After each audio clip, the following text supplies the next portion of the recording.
trouxe minha vida. Eu estava condenado, mas agora pela cruz eu fui reconciliado.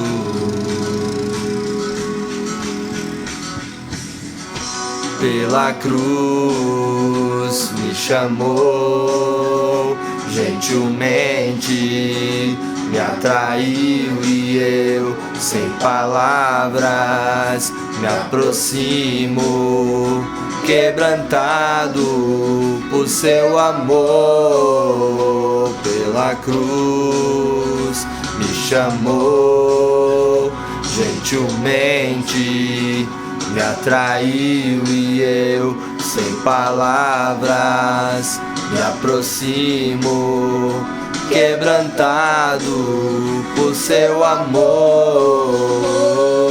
Impressionante é o seu amor.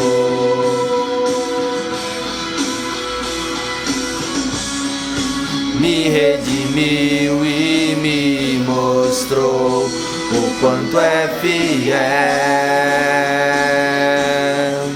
Pela cruz Me chamou, gentilmente me atraiu e eu, sem palavras, me aproximo, quebrantado por seu amor.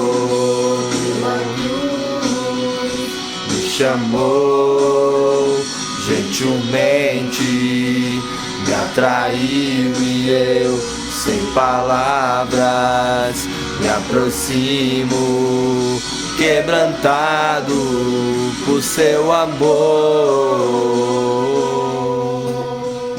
Obrigado, Senhor. Nós vamos fazer a nossa leitura hoje no segundo capítulo de 1 Coríntios.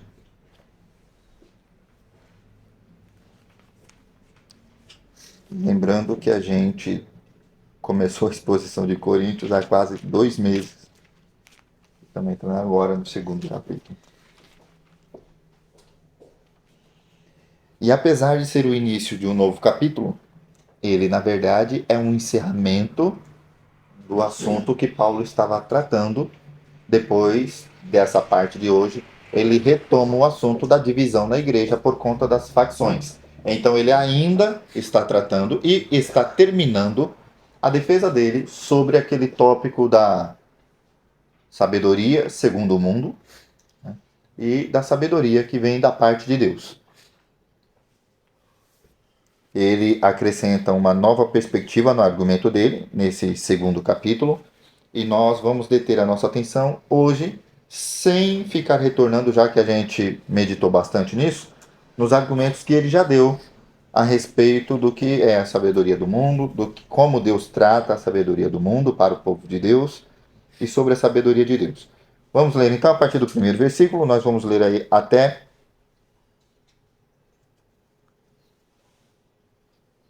o versículo 5. Eu mesmo, irmãos, quando estive entre vocês, não fui com um discurso eloquente, nem com muita sabedoria para lhes proclamar o mistério de Deus. Pois decidi nada saber entre vocês, a não ser Jesus Cristo e este crucificado. E foi com fraqueza, temor e com muito tremor que estive entre vocês.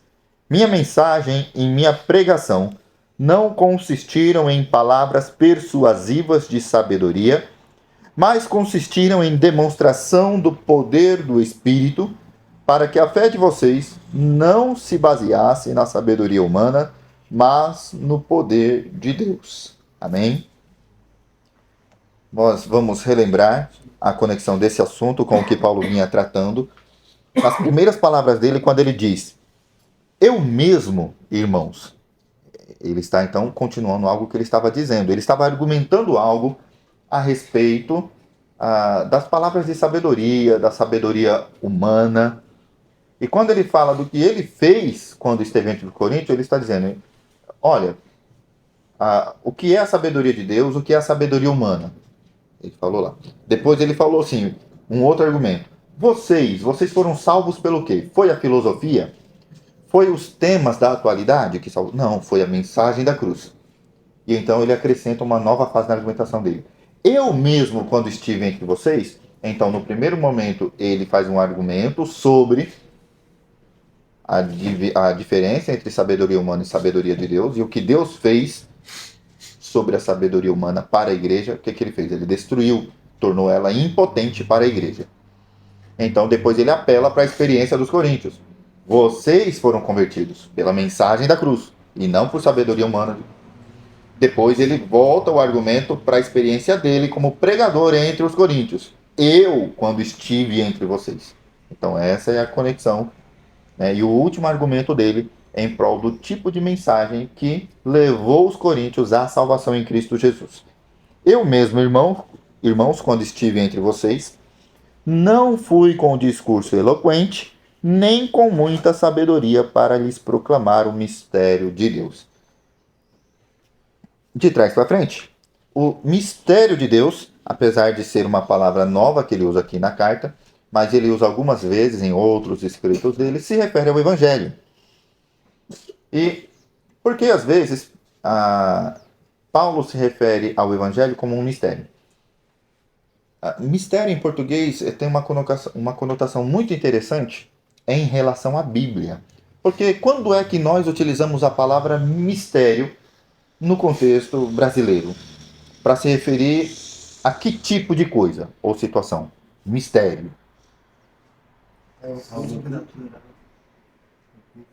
Algo oculto.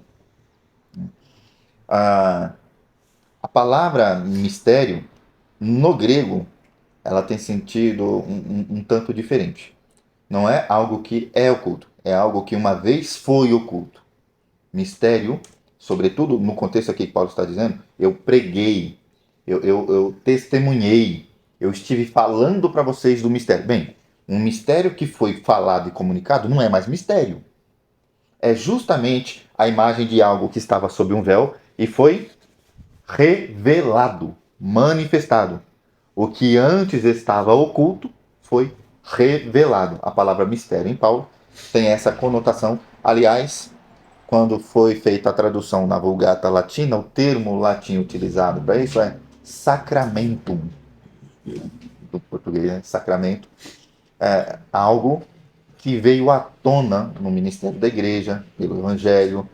Então, mistério na Bíblia não tem a ênfase no fato de se estar oculto, mas no fato de que um dia foi algo oculto, mas que num determinado momento foi revelado. Não existe, então, nessa palavra e nesse contexto, o sentido de alguma coisa que está inacessível, porque senão não valeria a pena falar. Se está inacessível, seria como tentar falar sobre os decretos eternos de Deus. Nós não compreendemos por que Deus faz do jeito que faz. Por que que ele decidiu salvar alguns e outros não? A gente sabe que ele fez isso. A Bíblia revela que ele fez isso, mas não explica por quê. Por que que hoje um acidente vai fazer tal coisa com uma vida e com outra vai... O bêbado matou a criança. Poxa, o cara bêbado vive e a criança morre. Qual é o sentido? Bem, Deus sabe, a gente não sabe. Então, que Deus faz coisas assim, a gente sabe. Por quê? Não. E o que a Bíblia nos ensina sobre essas coisas que estão ocultas, que elas não são reveladas? Alguém lembra de alguma coisa que a Bíblia ensina sobre isso, sobre como nós lidamos com coisas que por natureza elas são ocultas? Elas não são para serem manifestadas? Nada vem à mente? Em Deuteronômio, Moisés se dirigindo ao povo, ele falando, as coisas que foram reveladas, para nós foram reveladas. O que significa? Estão acessíveis para nós. Nós podemos fazer uso delas, podemos estudá-las, podemos entendê-las, podemos perscrutá-las, porque foi dado para nós. Mas as que estão ocultas, Moisés disse o quê? Pertencem a Deus. Que é uma forma de dizer, não adianta nem investigar, ficar se questionando, se perguntando. Então, não cabe a nós o papel de ficar trabalhando sobre coisas que, por natureza, devem permanecer ocultas, inacessíveis. Então, quando ele fala, estive testemunhando entre vocês o mistério de Deus, ele está falando de algo que esteve por um tempo oculto, mas foi revelado. Aqui o mistério é equivalente a evangelho. Ou, em outros momentos, por extensão do evangelho, o fruto do evangelho, a igreja. Porque em determinado momento Paulo vai dizer que a igreja era o mistério que estava oculto, Deus não tinha revelado lá no passado. Tinha, por meio de profecia, dado uma ideia. As pessoas ouviram falar sobre o nascimento de um Messias. Ouviram falar de um momento em que Deus reinaria para sempre. Mas entre a vinda do Messias e o reinado para sempre, tem a igreja. E isso os antigos não souberam. Paulo chama isso de mistério, que outrora estava oculto, mas hoje, pelo Evangelho, Deus nos revelou que em Cristo, tanto judeus quanto gentios passam a compor o povo de Deus. A igreja é o mistério que não foi manifestado no passado. As pessoas não ficaram sabendo, nem houve nenhuma notícia sobre eles, mas que com o Evangelho trouxe-se à tona esse mistério. Legal isso? Sabermos que nós compomos, fazemos parte desta obra de Deus, né, que é o que Paulo chama de mistério. O Evangelho, então, é o que Paulo tem em mente aqui. E ele faz duas distinções ao falar sobre o mistério que ele esteve testemunhando ou pregando. Ele diz: quando estive entre vocês, não fui, primeiro, com discurso eloquente, segundo, nem com muita sabedoria. Ele faz uma distinção. Apesar de em alguns momentos a gente ler esses dois como se fossem sinônimos, todos os estudiosos, comentaristas que passam por essa passagem percebem que Paulo trata distintamente os termos. E qual seria a diferença? Discurso eloquente ou com muita sabedoria? Ele era um pregador, ele era um mensageiro. Então ele está tratando da mensagem nos seus dois aspectos: a forma da mensagem e o conteúdo da mensagem. Discurso eloquente é a forma com que ele transmite o evangelho. Sabedoria, com muita sabedoria, é o conteúdo disso. Paulo está dizendo que quando foi pregar aos Coríntios, ele não trouxe uma exposição, uma palestra das últimas novidades, dos últimos assuntos. Aquilo que a academia, as universidades estão tratando, a nova... Não, ele não veio tratando nada disso. Esse momento político efervescente da nossa sociedade... Não, Paulo também não veio trazendo isso. O conteúdo dele era a mensagem da cruz. Mas ele não está falando apenas de conteúdo. Ele está falando também na forma.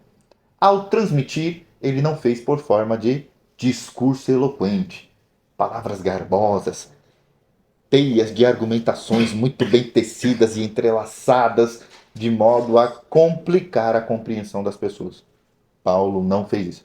Porque se ele fizesse, poderia haver pessoas que poderiam... Bem, tem gente, que quando vai tratar sobre os decretos de Deus e ao falar do supralapsarianismo, infralapsarianismo, e as pessoas vão soltando todo esse linguajar, e vocês que estão sentados ficam... Que a gente acha curioso que a pessoa saiba um vocabulário tão chique, e a gente não faz a menor ideia do que significa quase todas as palavras que ele pronuncia. Por quê? Faz parecer que a pessoa é muito inteligente, que a pessoa tenha muita bagagem. No caso de Paulo, pode ser que se ele fizesse esse tipo de coisa, se ele tomasse esse tipo de atitude, pareceria um tipo de pessoa muito inteligente. E nós, conhecendo Paulo, sabemos que ele não só parece. Paulo é essa pessoa muito inteligente. Não sei se vocês já tiveram a oportunidade, quantos têm o hábito na leitura bíblica, de ler o texto de Hebreus. Hebreus, para muitas pessoas, apesar de ser anônimo, provavelmente teria sido escrito por Paulo. É que ele não se identifica. Outros dizem que o estilo é um tanto diferente das cartas dele. Então pode não ser Paulo. Provavelmente alguns dizem que é Apolo. Eu, particularmente, tenho dificuldade de entender que seja Paulo. Mas eu olho aquele texto, para mim, Paulo compreende aquilo com muita facilidade. Aquilo para Paulo é fichinha. Mas é um texto difícil. Você lê Hebreus e você percebe a pessoa falando sobre o sacerdócio, os anjos, os sacrifícios, a transitoriedade. A gente fica... Gente, o que esse autor quer dar a entender para a igreja dos hebreus, os judeus que se converteram ao cristianismo? E Pedro vai dizer que Paulo escreveu muitas coisas difíceis de entender, que algumas pessoas estavam até distorcendo Então ele seria esse tipo de pessoa. Mas, a fim de estabelecer uma igreja em Corinto, a fim de ganhar as pessoas para Cristo, numa sociedade cheia de prostitutas, ladrões, de pessoas corruptas, um monte de gente imoral, pode ser que chamasse a atenção de pessoas, usar a linguagem garbosa? Poderia. Era o centro, lá próximo a Atenas, onde passavam pessoas de todo mundo. Poderia ter. Mas o argumento de Paulo é o seguinte, já adiantando aqui. No último versículo que nós lemos, no 5, ele diz: para que, o objetivo, para que a fé de vocês, que vocês têm, não se baseasse na sabedoria humana, mas no poder de Deus. Então, Paulo entende que a igreja de Cristo, não deve ser um grupo, uma entidade, uma instituição, que ela existe fundamentada em torno de assuntos acadêmicos, de um grupo de pessoas que tenha capacidades intelectivas em um nível que talvez outras pessoas não tenham. A igreja não deve estar fundamentada em torno desse tipo de coisa. A igreja precisa existir a partir do poder de Deus, da fé em Cristo Jesus. Isso deve igualar qualquer membro que esteja presente na igreja. O acadêmico, o iletrado, aquele que não sabe nem ler direito, um semi-analfabeto. Quanto menos interpretar. E que depende da pregação, do ensino, do apoio de outros para compreender a verdade. Paulo sabe que o que iguala as pessoas na igreja é a fé em Cristo e não o desempenho de cada um. É por isso então que ele usa esses dois aspectos. Tanto o conteúdo da pregação quanto a forma da pregação, ele vai dizer que não foi nenhuma das coisas que ele apelou. Você conhece, ou você passou por uma igreja em que talvez as pessoas usassem expedientes, recursos, maneiras para tentar ganhar a atenção das pessoas, atrair as pessoas do mundo? A gente já ouviu falar sobre várias técnicas para isso. Eu mencionei aqui um caso de algo que aconteceu nos Estados Unidos e infelizmente foi importado para o Brasil, de uma luta livre organizada antes do culto. Muita gente gosta, né? Luta livre no MMA. Diáconos eram treinados por um profissional para bater sem bater de verdade, para parecer uma luta de verdade. E quando estava cheio de pessoas, o pastor subia no ringue para poder fazer uma exposição da palavra de Deus. Era uma maneira de chamar a atenção das pessoas. E na fala de Paulo, está em mente de que ele não usa expedientes dessa natureza, de que ele tem apenas algo em mente. Olha, eu tenho uma notícia para vocês. Porque a notícia, ela não pressupõe nada das pessoas. Ela não precisa, quando um jornalista, quando a televisão, quando o jornaleiro vai informar algo, ele não está levando em conta se a pessoa acha interessante ou não. Tem uma notícia, a notícia vai ser dada. O dar atenção ou não depende de como as pessoas encaram a situação. Por exemplo, quando aconteceu o 11 de setembro, eu não tinha o hábito, eu morava sozinho em casa, mas eu não tinha o hábito de ver televisão. E a internet não estava assim tão facilitado o acesso como hoje. Então, eu passei o dia vendo as pessoas, às vezes nos bares, lá na televisão, olhando tudo. Até que no final da tarde, quando eu sentei na casa de um casal da igreja, a moça falou: nossa, você está acompanhando o que está acontecendo? Eu falei assim: não. Você não viu o jornal hoje, não? Sim, não. Mas o está passando no mundo inteiro. Assim, eu vi num lugar ou no outro o pessoal discutindo algo que está passando na televisão, mas não faço ideia. O dia já estava acabando. O mundo todo estava sabendo e eu não. Eu não estava ciente da quantidade de pessoas e do tamanho da crueldade que aquele ato terrorista havia provocado a ponto de mexer com o mundo inteiro. Depois também de uma semana, mais de uma semana, eu fiquei sabendo do famoso tsunami lá na Indonésia, um dos mais noticiados. Vejam, passou-se uma semana para eu ficar sabendo de um fato como esse, que as pessoas no mesmo dia já estavam cientes. Bem, é diferente quando você ouve falar hoje, ensinar para a criança, por exemplo, olha, lá em 2011, alguém teve uma ideia brilhante e maléfica e conseguiu quebrar algumas das seguranças mais incríveis que tem no mundo e jogou um avião no prédio, matou centenas de pessoas e foi desse jeito. A pessoa ouve isso hoje e fala assim: nossa, isso aconteceu. Mas quando você está vendo a imagem, Lembre qualquer jornal que você viu semana passada, essa semana.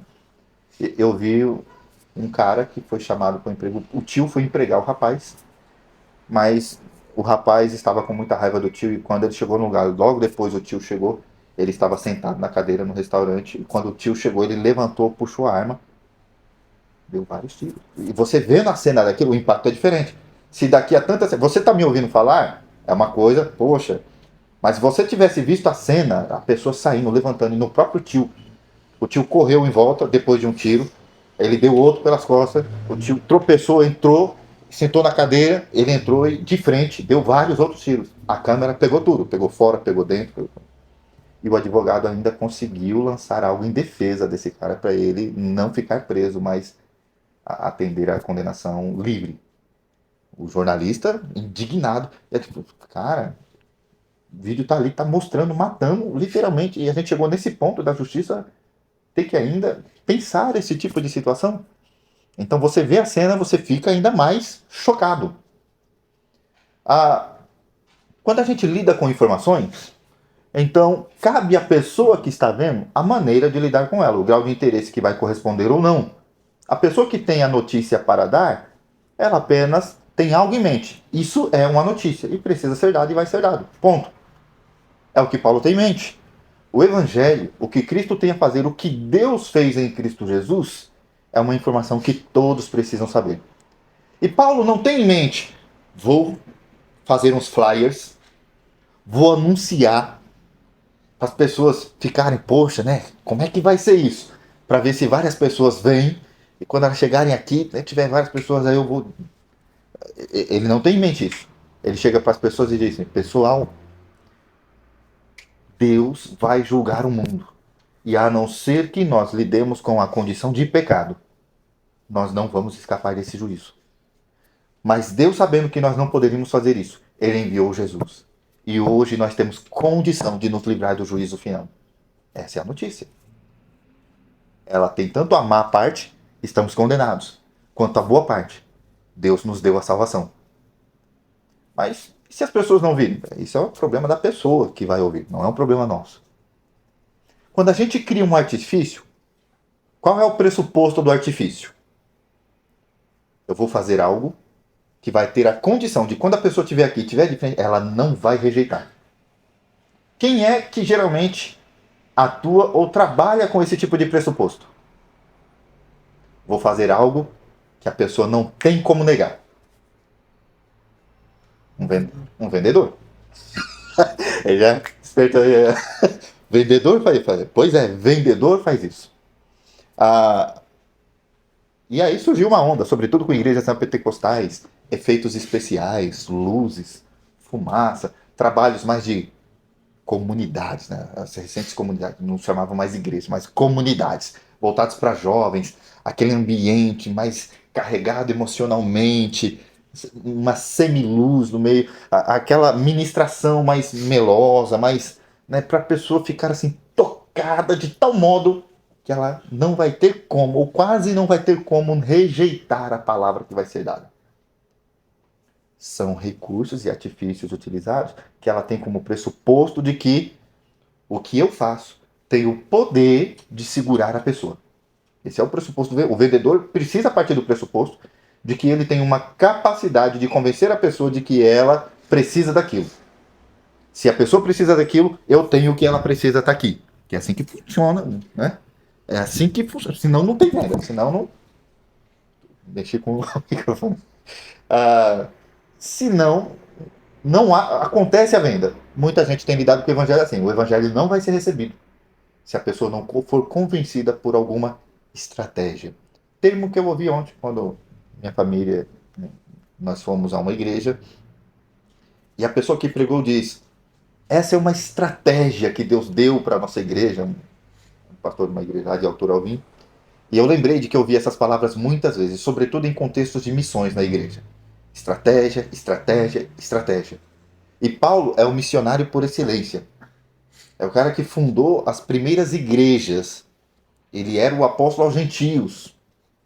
Ele era um fundador de igreja por natureza. E nós não vemos isso em Paulo. Quando nós lemos as palavras dele, ele diz, Eu não vim com vocês com sabedoria humana, com discurso eloquente. Eu não vim utilizando um artifício para tentar convencê-los. Eu vim apenas com a mensagem do Cristo crucificado. Para que, caso vocês viessem a crer, a crença de vocês, a fé de vocês, tivesse como único fundamento o poder de Deus. Não a minha eloquência. Não o meu artifício. E aí é que tá. Nós temos igrejas que a maior parte das membresias é composta de pessoas que gostaram e ficaram naquela igreja porque o banco é confortável. Tá confortável aí? Poxa, eu quero chegar na igreja todo domingo e sentar num banco que parece a cadeira de um cinema. Né? Ar-condicionado, estacionamento, salinha para o meu filho, um pastor com uma linguagem tão bonita, um grupo de louvor magnífico, parece que foi treinado nos melhores centros de formação musical, com aquela voz angelical do cantor ou da cantora. As pessoas gostam disso. Não é assim que a gente escolhe os tipos de lugares que vamos para levar nossas famílias, para passear com os amigos. Olha, lá é mais confortável, lá é mais legal, lá tem mais opções. Não sei quantos assistiram, já fiz essa recomendação. Se não assistiram, vou deixar a recomendação de novo. Assistam A Jornada, um filme evangélico chamado A Jornada. Depois eu vou pôr o link dele lá no grupo para que também vejam. Magnífico. Um pastor no passado viaja para o futuro. Ele chega mais ou menos nos nossos tempos e ele está visitando uma igreja e vai ajudar a igreja num trabalho de evangelismo. O cara que está com ele chega na casa, bate na porta e começam então a oferecer os serviços da igreja para os prováveis membros, os candidatos à membresia da igreja. E então a pessoa está lá com um checklist. Na segunda nós temos trabalho com homens, acampamento, serviço de jovens, no meio da semana isso, no final da semana aquilo, temos um playground para as crianças e por aí vai. Nossa, tem bastante coisa. Somos uma igreja bastante ocupada. Tem de tudo. Uma igreja muito deficiente na palavra de Deus, mas não falta nada. O grupo de golfe, o acampamento, o playground para as crianças, o cinema. Ele inclusive vai no passeio para o cinema com a igreja e passa uma outra tribulação lá. Mas percebam que não é muito diferente do que a gente tem visto no contexto brasileiro. A gente vê igrejas oferecendo uma diversidade de opções para que as pessoas, na semelhança de um shopping, aonde você encontra comida, brinquedo, cinema e várias coisas, você é mais provável que vá lá do que no lugar que só tenha comida, mas não tenha brinquedo nenhum para criança. O McDonald's tem um lanche. E de vez em quando tem um brinquedinho para criança. Então, você vai ver que esses lugares são mais povoados. É assim que as pessoas estão fazendo escolhas da igreja.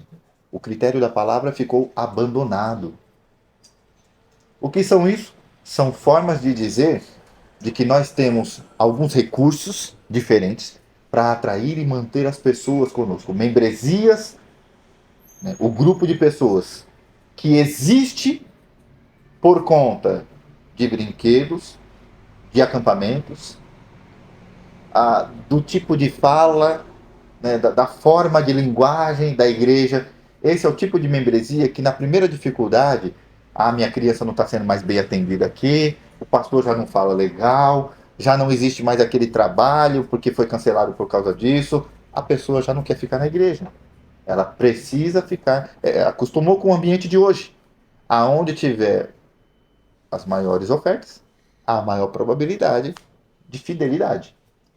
Esse tipo de fidelidade, né, esse tipo de membresia com fidelidade a esses recursos humanos descaracteriza totalmente a igreja. A igreja de Cristo, à semelhança do que Paulo está falando, se o ministério dele é um ministério no qual a fé deve ser baseada na mensagem da cruz e não em outras coisas humanas, da parte da igreja significa que a membresia da igreja não deve olhar para esses critérios como critério para se adotar uma igreja no qual vai congregar com as pessoas. Esse não é propósito da igreja, e esse não deve ser o propósito da membresia da igreja, e isso não deve ser uma tarefa ou uma missão para a liderança da igreja.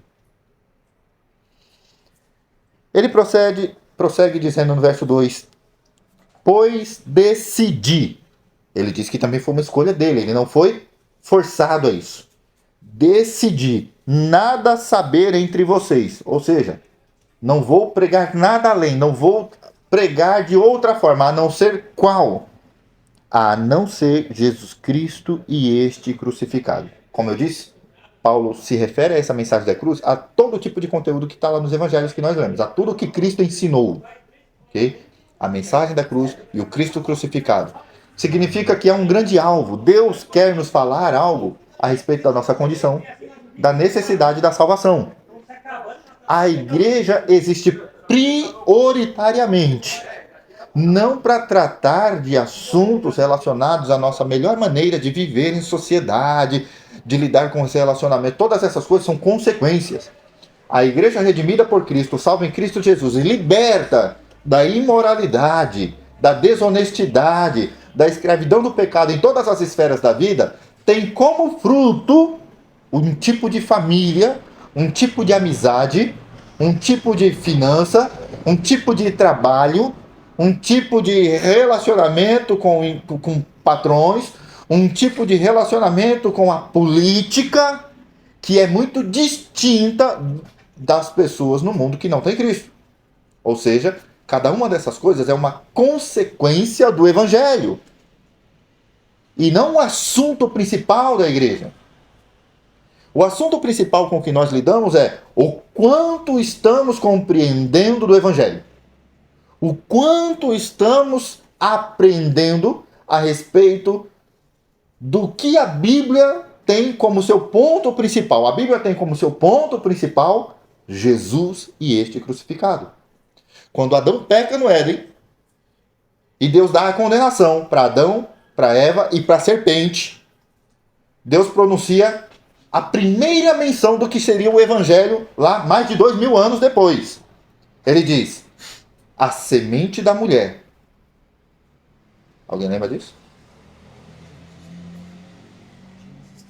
Gênesis 3. Que a semente da mulher destruiria a semente da serpente. Aquilo que ela fez com a queda, alguém viria da descendência da mulher para destruir a queda, o efeito da queda, o poder da queda. E é o que Jesus Cristo faz.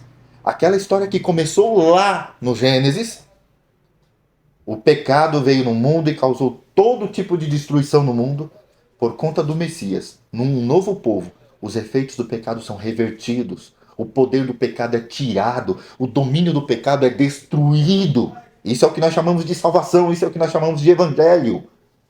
Percebam a conexão que existe daquela primeira menção, passando por toda a história, Israel liberto do Egito, os juízes, os profetas, o cativeiro na Babilônia, o retorno para Jerusalém, e então a chegada do Messias. E depois da chegada do Messias, o estabelecimento da igreja, a perseguição da igreja, o crescimento do domínio da impiedade do mundo, as últimas coisas, a volta de Jesus Cristo. Toda essa história é a história do quê? É a história da redenção, que tem como seu centro Jesus, o rei de todas as coisas. Por incrível que pareça, esse pequeno resumo que eu fiz são a base do que nós chamamos as 3 marcas essenciais de uma igreja saudável, que é o nosso modelo de igreja. 9 marcas de uma igreja. Tem 3 marcas que elas são essenciais. São as marcas que, faltando numa igreja, não é uma igreja. Uma igreja precisa ter cada uma dessas 3. Não é ou uma, ou outra, ou outra. Precisa ter. Essas marcas são as marcas que distinguem uma igreja. As outras marcas, as outras 6, são marcas importantes da igreja. Tornam ela saudável. Na ausência delas, a igreja fica prejudicada. A sua saúde é debilitada. Mas pode ser uma igreja verdadeira sem elas. Uma igreja pode ser uma igreja verdadeira, ainda que ela não esteja executando a disciplina de forma saudável? Pode. Só que a igreja não vai ser saudável por conta disso. Vai ter gente com o pecado por muito tempo na sua vida, prejudicando a igreja, prejudicando os relacionamentos da igreja. Ela não está praticando isso do jeito certo. Mas isso torna ela uma igreja que não é de Deus? Não. Mas existem 3 coisas que são a base de uma igreja. E Paulo, nesse resumo que eu fiz aqui agora, ele oferece esses 3. Quando eu falo sobre a mensagem da cruz, nós temos então aqui, que é o Evangelho, né? Uma das marcas saudáveis, o Evangelho. Uma igreja na qual falta o evangelho, falta a essência da igreja. Ok? Quando eu fiz essa conexão da pessoa de Jesus Cristo com Gênesis, com o Apocalipse, essa história única que une toda a história da redenção, a gente chama isso de teologia bíblica. Como é que a história de Jonas está conectada com a história total? Como é que Esther, como é que Filemon se encaixa nessa história total? Porque senão a gente pega a Bíblia para poder dar uma lição de moral. Olha, isso aqui então significa que a nossa vida precisa ser assim. Mas é disso que o autor está falando? Não, não é. Teologia bíblica é a maneira como nós enxergamos toda a história da redenção em conexão com o evento maior, Cristo. Isso é teologia bíblica. E, por fim, que na verdade é o primeiro ponto das marcas de uma igreja saudável, pregação expositiva. A forma de pregação que expõe a Bíblia. Existem exposições alegóricas. Agostinho era mestre nisso. Um dos pais da igreja, um dos mais sábio dos pais da igreja. De longe, a gente não vê alguém conseguindo superar Agostinho na história da igreja, em termos de sabedoria. Mas a exposição dele é um modelo muito falho. A alegoria, por exemplo, eu já usei esse exemplo alguma vez, ele vai dizer que na passagem do bom samaritano, o primeiro que passou representava alguém. O segundo que passou representava outro alguém. O terceiro que passou, o bom samaritano, representa a igreja. Representa Cristo, o que redime. O pecador é a gente, a raça humana caída. Quando ele leva e deixa lá no estaleiro e paga tudo, para cuidar dele enquanto ele não estiver bem, fala assim, ó, e se alguma outra coisa ele precisar, coloca na minha conta, depois eu pago. Fala assim, ó, é a igreja, porque a igreja deve cuidar dos feridos. Fica bonita a explicação. Mas não foi isso que o evangelista quis ensinar quando escreveu aquela passagem, ou quando Jesus Cristo informou aquilo. Jesus Cristo estava dando uma outra informação. Agora, qual é a segurança que nós vamos ter se um pastor, um pregador, ele pega a passagem e ele diz que cada pedaço da passagem tem um significado que o autor não quis dizer? A gente pode dar o significado que quiser para a passagem. A alegoria, então, não tem nenhuma segurança. E Agostinho era um desses mestres na alegoria. Era a pregação mais comum no início da igreja, a alegórica. A pregação temática, chamada a famosa pregação temática, a gente acostumou nos contextos pentecostais. Eu quero falar sobre um assunto. Eu leio a passagem, eu não explico nada da passagem, mas eu estou falando sobre o tema que eu falei. Vamos falar sobre desafiar os gigantes da nossa vida. Vamos ler a passagem de Davi lutando contra o Golias. E a gente vai ser vitorioso. Quem são os gigantes? As dívidas que você está tendo na sua vida? As decepções amorosas? As tentativas do colega de trabalho de destruir a sua vida? Você vai vencer os gigantes da sua vida. Porque Davi lutou contra o gigante e venceu o gigante. Fica bonito também? O arranjo fica bonito. Mas o autor quis ensinar isso pra gente quando escreveu A Luta de Davi e Golias? Ele não quis informar isso. Tem uma interessante, eu falei sobre escatologia agora há pouco, que as pessoas pegam um texto e dizem assim, olha, houve meia hora de silêncio nos céus. Então a pessoa está pregando sobre o evangelho e Jesus Cristo morre e a pessoa fala sobre essa meia hora de silêncio nos céus e tudo. A gente, nossa, que arranjo. Fica bem orquestrado. Mas onde é que está escrito sobre essa meia hora de silêncio? Lá no Apocalipse. Num contexto bem específico. Então, foi isso que quis dizer lá a passagem da profecia da morte do Messias? Não. A pessoa fez um vínculo aí que ficou bonita a história, mas a Bíblia não ensinou essa história. E o significado que a pessoa deu também não quis dizer isso. Então, as pregações temáticas, a pessoa faz a leitura do texto apenas por um motivo. Para embasar o que ela quer passar para a igreja. Eu quero passar sobre a sua luta contra os gigantes da sua vida. Então eu vou ler o texto bíblico de um baixinho lutando contra o gigante e como ele venceu esse gigante. Eu uso a Bíblia para defender o que eu vou ensinar para vocês. Isso é a pregação temática mais comum que a gente ouve por aí. A gente abre a internet, vê as pessoas falando nas igrejas que a gente vai visitar, é assim que elas tratam. Mas a nossa igreja usa o modelo da pregação expositiva. O que é a pregação expositiva? E eu vou me deter mais nela depois, eu vou só dar um resumo aqui. A pregação expositiva, ela tem a intenção de dizer o seguinte: o autor, quando escreveu, ele tinha a intenção de, com essas palavras, dar um significado. Esse é o significado do texto para a igreja. Mas ele falou lá na época dele, o que ele falou na época tem validade agora? A gente entende que o que o autor quis dizer quando ele escreveu essas palavras, e que o Espírito Santo inspirou ele para poder escrever isso, é a intenção do Espírito em ensinar a igreja também. Então, nesse sentido, a pregação está expondo o que o texto quer dizer. Não está usando o texto para fundamentar o que o autor, o pregador quer dizer. É o oposto. Então, esse é o modelo que a igreja tem utilizado. Pregação expositiva, teologia bíblica e evangelho. Aonde faltar um desses três, a igreja corre o risco de não ser uma igreja bíblica. E essas são as marcas essenciais de uma igreja. Então, quando ele diz decidi nada saber entre vocês, ele está dizendo, eu por intenção, foi intencional, não vim trazendo assuntos sobre política, sobre os frutos de uma alimentação saudável. Isso seria um assunto coerente com o Evangelho? É um assunto coerente com o Evangelho. Existe um pecado associado a isso, a gula. Então existe uma conexão. Mas trazer isso como o ponto importante, a referência, não. Esses assuntos, eles se tornaram um fruto da pregação de Paulo.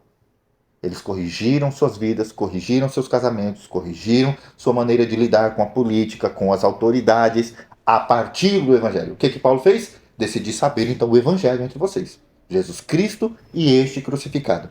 Ele prossegue dizendo, e foi com fraqueza, temor e com muito tremor que estive entre vocês. Ou seja, existem coisas da qual Paulo poderia falar com segurança? Bem, eu posso chegar aqui e vou falar de tal assunto e não tenho nenhum problema, porque esse é o assunto que eu manjo. Mas não foi assim. Existe uma outra circunstância. Mas então se eu vou falar de algo que não é algo que me pertence, é do meu domínio, eu tenho controle sobre isso? Não, o Evangelho não é assim, é o Espírito que conduz.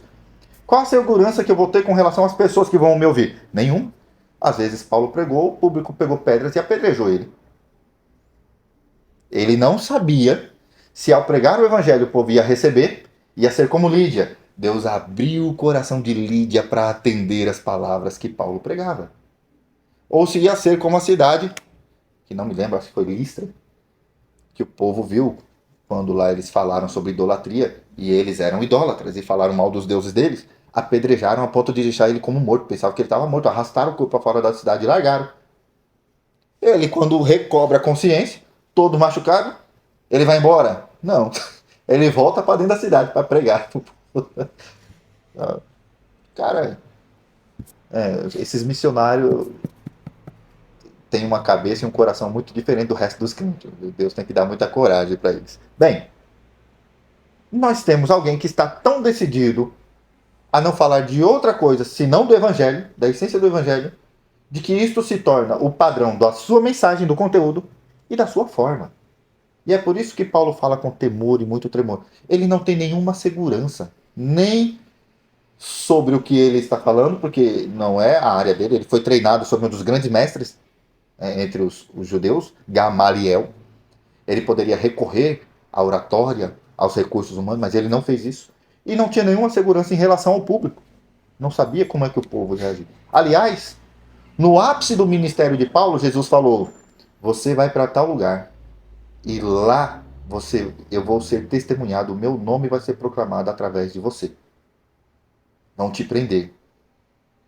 E é interessante que quando ele estava na prisão, ele escreve para os filipenses e ele diz para a igreja, não sintam vergonha de mim, eu sendo o líder, o pastor de vocês. Olha lá, o pastor de vocês está preso. Papai, vocês não sintam vergonha das minhas algemas. Aqui Deus me abriu as portas. A ponto de os soldados pretorianos, os soldados da guarda do palácio, ouvirem o evangelho. Esses soldados da guarda ficavam no palácio, viviam lá, revezavam-se lá dentro. Qual a oportunidade que eles teriam para ouvir o evangelho? Não pode ir na igreja, não pode ouvir as pregações públicas na praça. Paulo falou, mas por causa da minha prisão, eles podem ouvir o evangelho.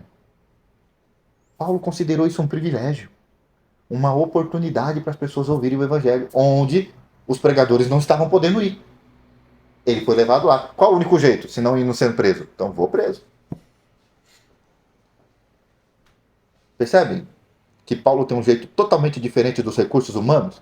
Não é assim que a gente confabula planeja as estratégias da igreja para ganhar as pessoas. A gente imagina muito brilho, muita glória, muita atenção e feedback positivo das pessoas para a igreja, né? Porque essa ideia de curtida tomou conta da mentalidade das pessoas na igreja. E o tipo de igreja que é considerada a igreja de sucesso é a igreja que tem feedback positivo, que tem um joinha, né?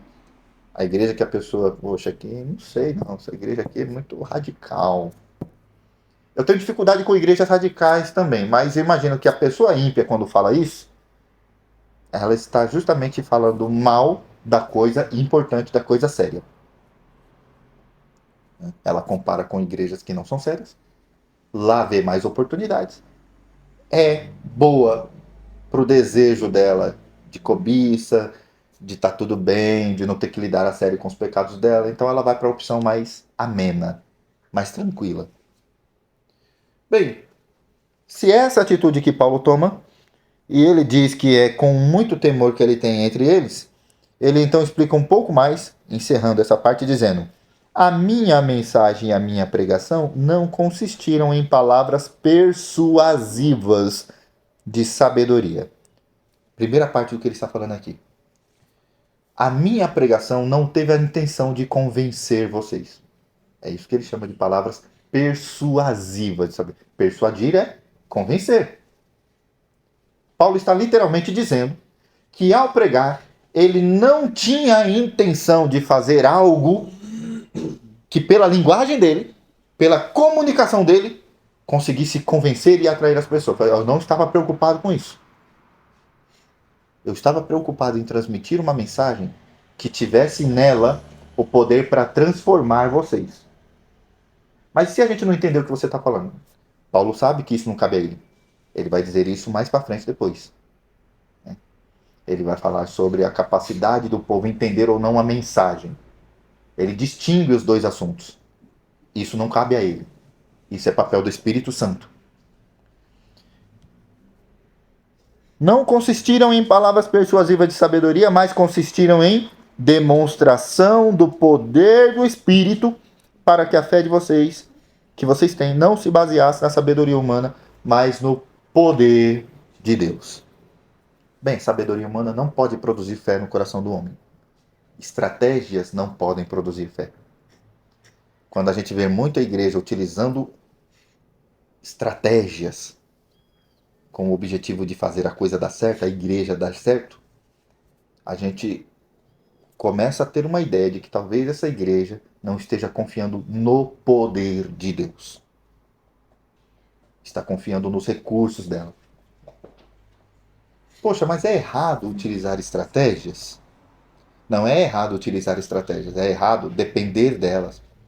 É a ideia de que o sucesso da igreja vai vir se utilizarmos as estratégias. Se não utilizarmos as estratégias, a igreja não vai. Aí o meu pressuposto é falso. O meu pressuposto é de que uma igreja de verdade vai existir a partir da estratégia.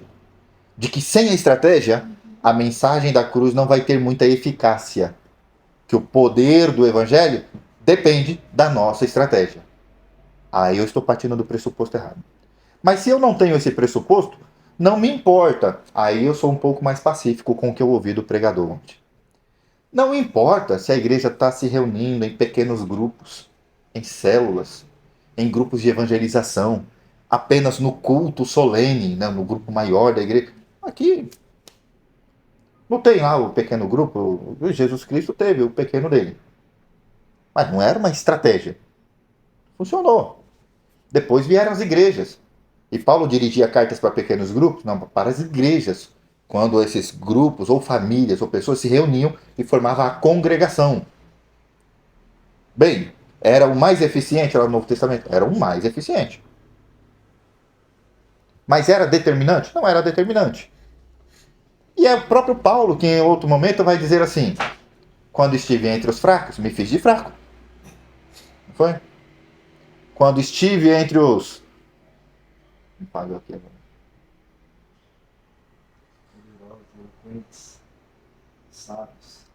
É que eu esqueci os termos que ele utilizou, né? Me fiz de judeu para os judeus, me fiz de fraco para os fracos, a fim de que todos pudessem ouvir os evangelhos. Paulo se fez de preso para que os soldados ouvissem o evangelho dele. Se fez de tolo para que os tolos... Né? O que é se fazer de tolo? Bem, se Paulo já não usa a linguagem de sabedoria, né? Filosofia, ainda mais, né? Vamos chegar lá no interior. Então a gente fala do Jesus, né? Ou Genésio, alguns. E ele vai usar aquela linguagem, é o se fazer de tolo. É o cara que ele... Isso aqui não muda a essência do evangelho.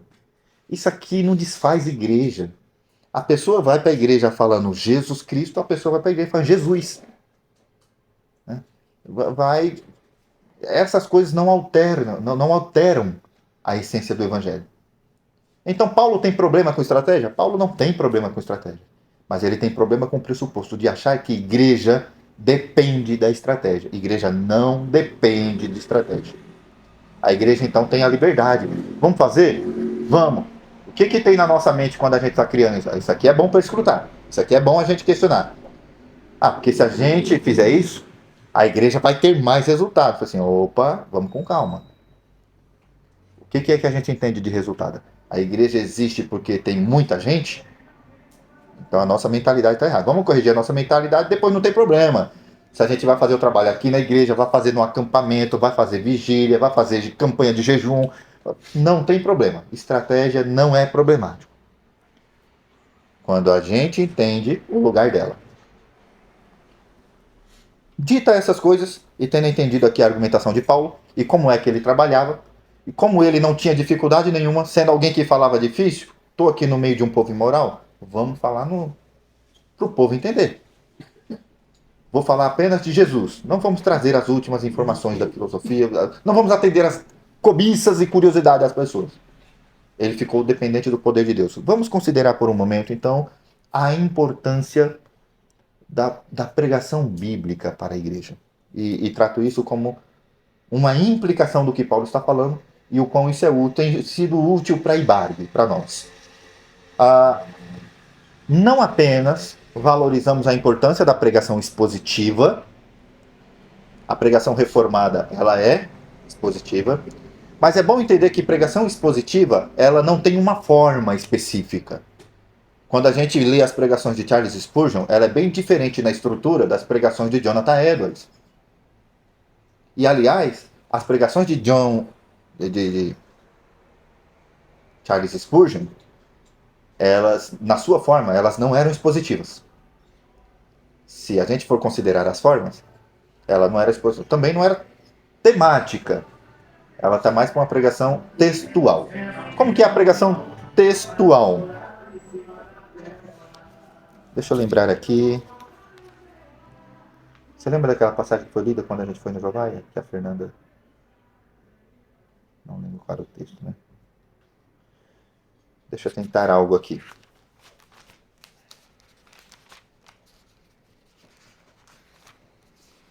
Ok, vou lá em Timóteo.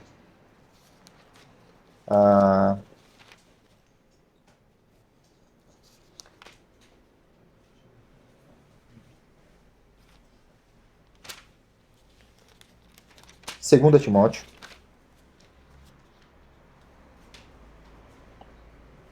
Capítulo 2. E Paulo diz para Timóteo: portanto, você, meu filho, fortifique-se na graça que há em Cristo Jesus. Ok. Apenas esse versículo. Tema pode ser qualquer tema, então eu vou desconsiderar a pregação temática. Eu vou considerar uma pregação textual. A pregação textual, ela está bem próxima da pregação expositiva. Ela tem uma diferença. A textual, ela faz ou ela usa o próprio texto para poder fazer as divisões. E todo o conteúdo dela está ali no texto. Então ela não vai considerar o que foi escrito antes, o que foi escrito depois, o que a pregação expositiva faz com muita frequência. Conecta o assunto com um todo. Okay? Mas ela também não distorce o assunto, como geralmente a temática faz. A temática fica presa no tema e acaba... Poxa, mas não foi isso que o autor quis dizer. Então daqui desse versículo eu poderia dizer o seguinte para vocês: portanto, você, meu filho, fortifique-se na graça que há em Cristo Jesus. Primeira coisa que Paulo está nos dizendo aqui, que há uma necessidade do crente se fortificar. Porque senão ele não diria para fazer isso. Então há uma necessidade. Segunda coisa que ele diz, fortifique-se na graça. A fonte dessa força é a graça de Deus. Legal? Então temos uma necessidade. A fonte para satisfazer, para suprir essa necessidade. E ele diz, na graça que há em Cristo Jesus. Ele mostra que essa fonte é Jesus Cristo. Dá um nome, é uma pessoa. Ele não apenas diz que há uma fonte da onde devemos suprir essa necessidade, mas indica de que natureza é essa fonte. Não é um trabalho, não é um esforço, é uma pessoa. Um relacionamento com essa pessoa restaura os vigores espirituais que nos faltam. Você está fraco? Você precisa de força na sua fé? É o seu relacionamento com Cristo que vai trazer a força para a sua vida. Então ele trata desses 3 pontos que ele tratou nesse. Está aqui dentro do texto. Não tratou do contexto anterior, não tratou do contexto posterior, não tratou de nada disso, mas não distorceu o texto. Ele armou uma pregação textual, 3 pontinhos ali fáceis de aprender, com uma linguagem simples que está aqui com o autor, sem distorcer a passagem. Essa provavelmente era o modelo de Spurgeon. Spurgeon ele era bíblico, mas em termos de estrutura ele era mais textual. Ele pegava aquela passagem e falava extensamente sobre aquela passagem. Ele era muito bom em fazer isso. Ele também era muito bom em usar alegoria. Ele usava alegoria sem corromper o texto. Ninguém dentre os pregadores usou tantas figuras de linguagem e alegorias como Charles Spurgeon já. Ele falava do jornaleiro, da planta, do marceneiro. Você não consegue ler um sermão dele sem ele usar ilustração. Mas ele fazia isso com uma maestria que eu não vi nunca mais alguém usar. Mas você vai ler Jonathan Edwards, ele está fazendo sermões expositivos. Mas ele usa uma estrutura bem diferente. Como que eram geralmente as pregações de Jonathan Edwards? Ele lia a passagem e explicava a passagem. Primeira parte, explicação do texto bíblico. Depois, ele extraía a doutrina que estava dentro daquele texto que ele leu. A doutrina principal desta passagem é a doutrina tal. Tem as implicações delas e tudo mais. Ok. Explicação, doutrina. E depois, a aplicação. Segundo esta doutrina, então a igreja precisa entender isso, precisa se comportar assim, precisa ter uma esperança desse tipo. A aplicação. Essa era a estrutura geral de quase todos os sermões de Jonathan Edwards. Explicação, doutrina daquele texto e aplicação do texto. Simples estrutura. Expositivo. Totalmente, absolutamente expositivo. Mas perceberam a mudança da forma? Então, quando a gente fala de pregação expositiva, não é uma forma. Quando a gente estuda no seminário, existe uma forma bem mais complexa. Texto, introdução, frase de transição, desenvolvimento, conclusão e as ilustrações entremeadas e outras coisas que a gente coloca no meio disso. Frase de transição deixa todo mundo com a cabeça irada. Né? Como é que a gente faz a transição? E tinha um outro nome esquisito que eu esqueci no curso que nós fizemos. Né? No lugar de transição que usava. Tinha uma palavra mais difícil. São as formas mais comuns utilizadas no seminário. Mas quando a gente termina um seminário, você não vê nunca ninguém usando esse modelo. A estrutura, a pessoa lá no seminário tenta fazer, até cria.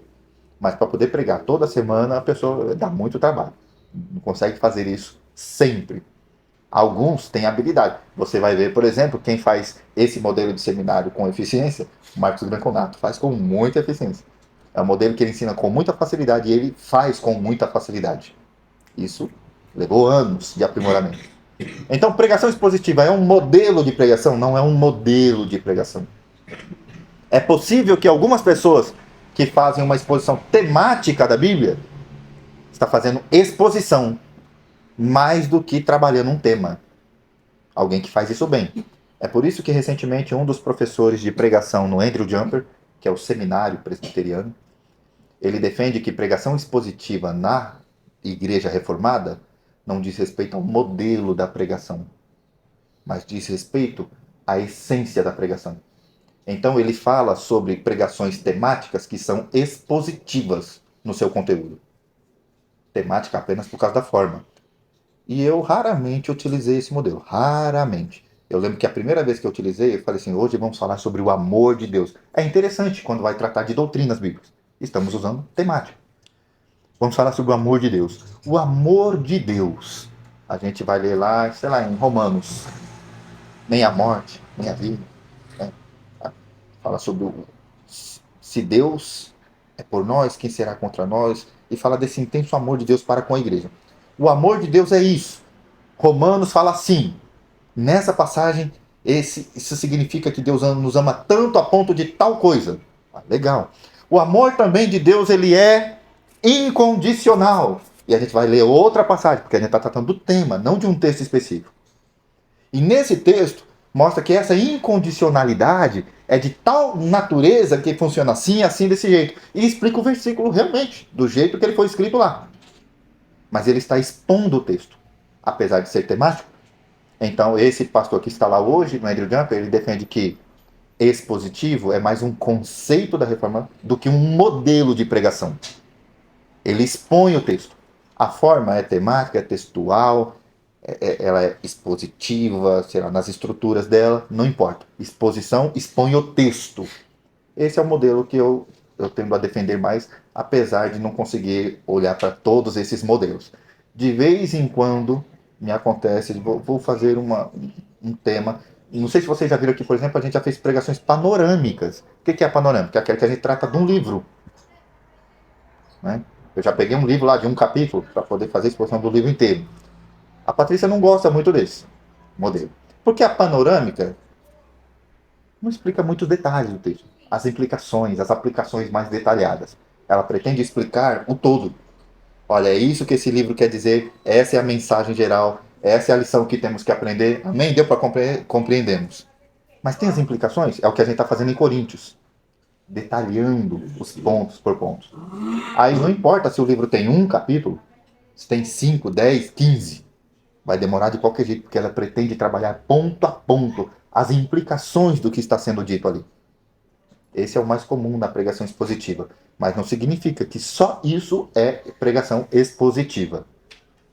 Quando você vai fazer detalhadamente, pode ser alguém que esteja visitando a igreja. Poxa, ela não conhece a Bíblia. Ela não consegue fazer todas as conexões.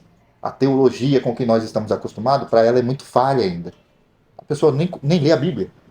Nem conhece, não sabe o que significa expiação do pecado. Então, algumas pessoas ficam meio... Quando você dá uma pregação mais panorâmica, a pessoa tem uma ideia do todo, legal.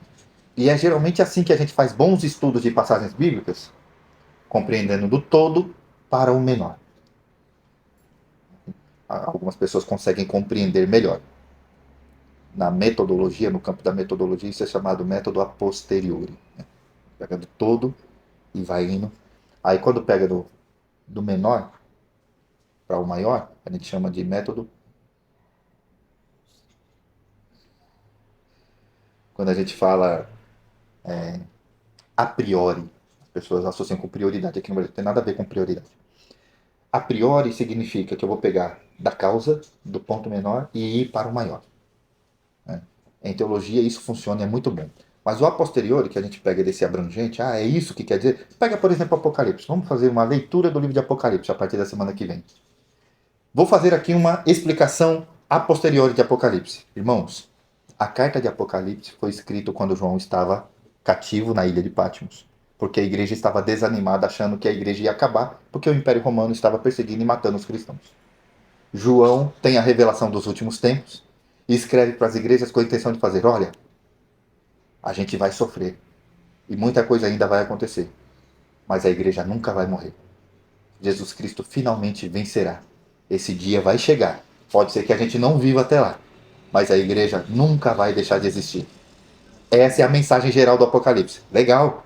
A gente já tem uma ideia do que para que Apocalipse foi escrito. Não foi para dar medo na gente. Não foi para deixar a gente confuso. Foi para incentivar a gente a nunca ficar desanimado, porque a igreja parece que está morrendo em tantos lugares. Pegamos uma ideia geral. Aí a gente vai delimitando para entender os detalhes. Entender como é que ele funciona no todo. Percebam que a Igreja Reformada tem um privilégio muito grande com a pregação expositiva, o conceito de pregação expositiva.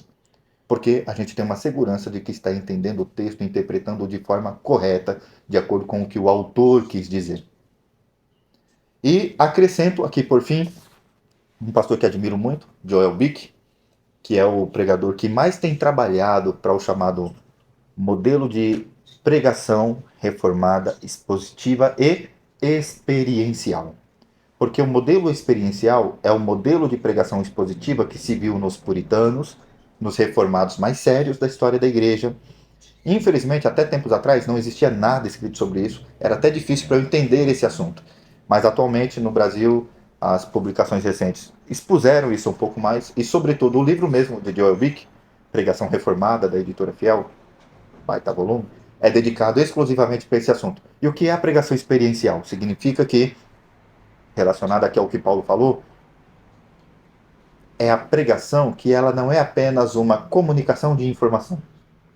Eu não estou falando e vocês estão meramente aprendendo algo novo sobre a passagem.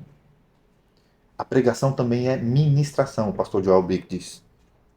A pregação é o ato de alguém, um mensageiro, que está na comunicação transferindo o poder, está impactando as pessoas com o poder de Deus.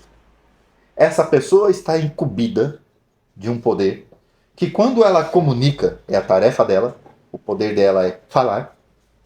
Quando ela fala, a pessoa que está ouvindo, ela é realmente transformada. Se ela não é totalmente convertida, ela está sentindo que alguma coisa está acontecendo.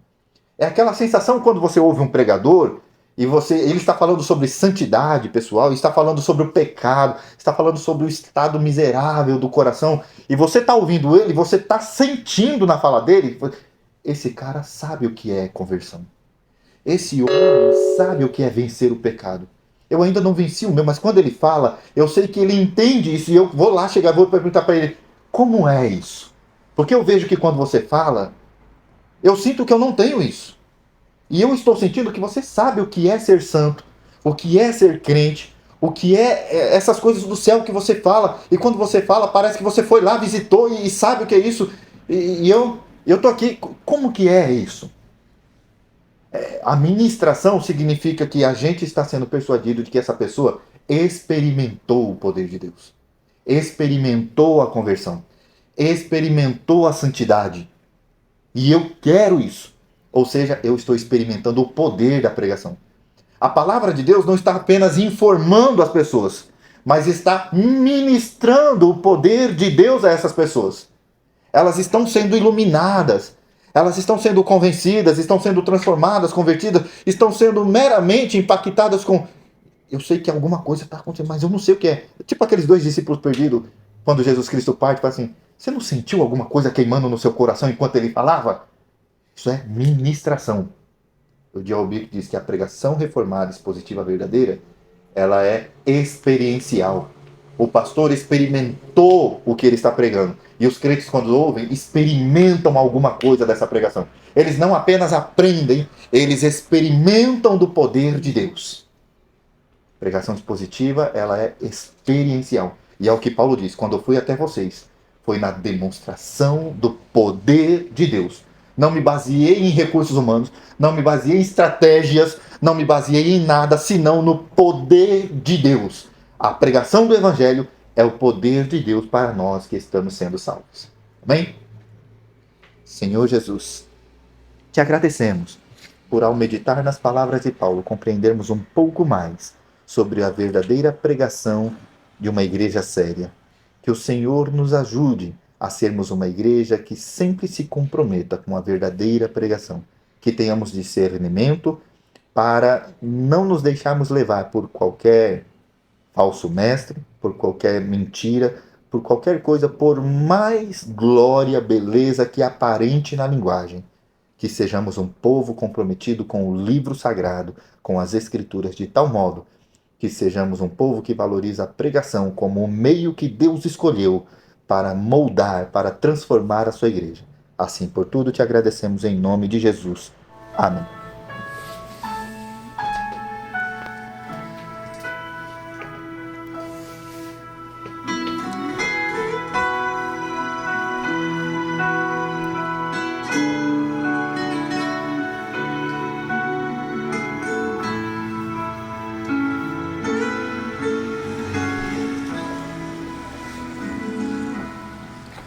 Diante do trono de Deus nos céus, tenho perfeito intercessão do sumo sacerdote o amor, que advoga em meu favor.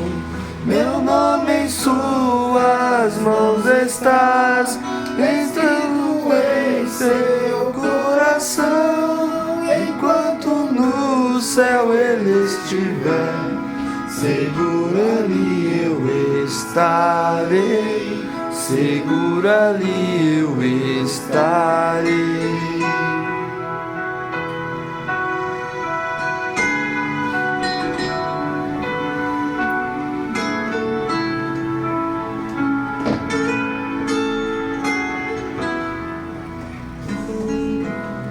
Se sou tentado a desviar e vejo a culpa que há em mim, contemplo os céus e vejo então aquele que morreu na cruz. O justo Salvador morreu pra minha vida libertar, satisfazendo Santo Deus, que me perdoa ao ver Jesus, que me perdoa ao ver Jesus. Vejo o Cordeiro que ressurgiu, minha justiça e perfeição, o grande e imutável sou, o Rei da graça, o Rei dos céus, unido a Ele não morrerei, comprado por seu sangue fui, minha vida oculta em Cristo está, em Cristo há meu Salvador, em Cristo meu Deus Salvador. Não morrerei, comprado por seu sangue fui, minha vida oculta em Cristo está, em Cristo meu Deus Salvador, em Cristo meu Deus Salvador.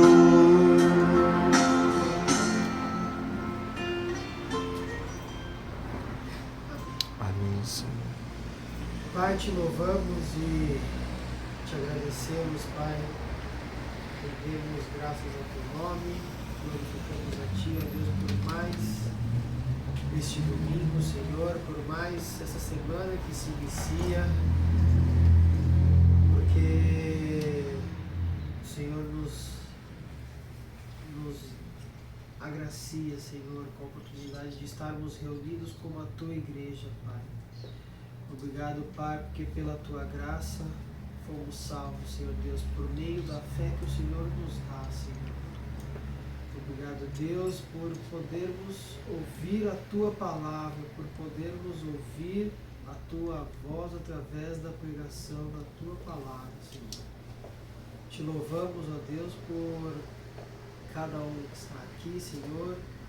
Te peço que o Senhor esteja com aqueles que não puderam vir e que possamos, Senhor, glorificar o teu nome, Pai, ao longo desta semana, Senhor. Em nome de Jesus. Amém. Amém. Amém.